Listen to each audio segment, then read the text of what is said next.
সাঈদ নিজের জীবন বিসর্জন দিয়ে নিজের জীবনের বিনিময়ে ফ্যাসিজমকে কবর দিয়েছে। এক সময় বাংলাদেশের যে তরুণ কিউবার বিপ্লবের নায়ক চে গুয়েভারাকে বিপ্লবের প্রতীক হিসেবে বিবেচনা করত, সেই বাংলাদেশের তরুণ এখন আবু সাঈদকে তাদের আদর্শ হিসেবে জানে। কাজেই বাংলাদেশের বিপ্লবের আইকনের নাম আবু সাঈদ। আবু সাঈদের সেই দুই হাত প্রসারিত করে ফ্যাসিবাদের পুলিশের উদ্ধত রাইফেলের সামনে উদ্ভাসিত মুখে দাঁড়িয়ে থেকে শাহাদাত বরণ করা বাংলাদেশের জনগণকে যুগের পর যুগ অনুপ্রেরণা দেবে ইনশাআল্লাহ। আজ থেকে 200 বছর, প্রায় 200 বছর আগে তিতুমির ব্রিটিশ সাম্রাজ্যবাদের সেনাদের সাথে লড়াই করে শহীদ হয়েছিলেন 1831 সালে। আজকে 200 বছর পরে আমরা শহীদ তিতুমিরকে পরম শ্রদ্ধা করে স্মরণ করি।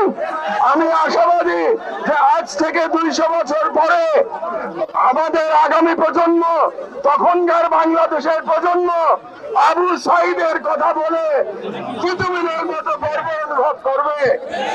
শতাব্দীর পর শতাব্দী আবু সাঈদ আমাদের কাছে বিপ্লবের আইকন হিসেবে থাকবে।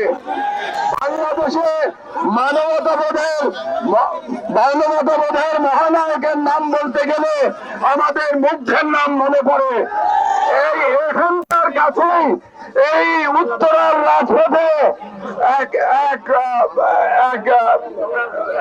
রাজপথে এক সুদর্শন তরুণ পরম মমতায় রাস্তায় দৌড়ে বেরিয়েছে আর বলেছে পানি লাগবে ভাই।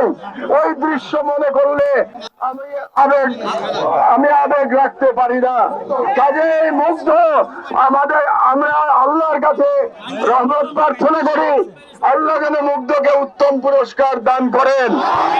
কিয়ামতের দিনে আরাফাতের ময়দানে যখন সবাই তৃষ্ণার্ত থাকবে, ইনশাআল্লাহ আমাদের মুগ্ধ তৃষ্ণার্ত থাকবে না ইনশাআল্লাহ।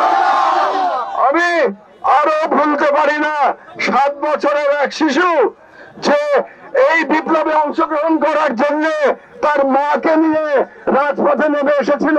সে আবু সাঈদের কথা বলতে গিয়ে আবেগে কেঁদে সে তার মাকে জড়িয়ে ধরেছিল। আমি সেই শিশু এবং তার মাকে আমার শ্রদ্ধা এবং কৃতজ্ঞতা জানাই। আমাদের স্মরণে রাখতে হবে যে এই ছাত্র জনতার মিলিত অভ্যুত্থানে ভারতের দালাল শেখ হাসিনার দানবীয় সরকারের পতন হয়েছে এবং আজকে শেখ হাসিনার পতনের কারণে আমরা আবার আমাদের সার্বভৌমত্ব পুনরুদ্ধার করতে পেরেছি এবং আমিও আল্লাহর রহমতে আপনাদের সামনে বাংলাদেশে ফিরে আসতে পেরেছি। আপনারা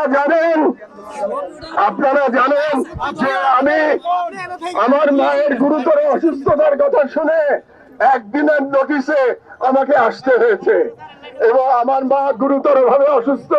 তিনি 6 বছর একাকী জীবন যাপন করতে বাধ্য হয়েছেন। এখন জীবন মৃত্যুর সন্ধিক্ষণে তিনি হাসপাতালে আছেন।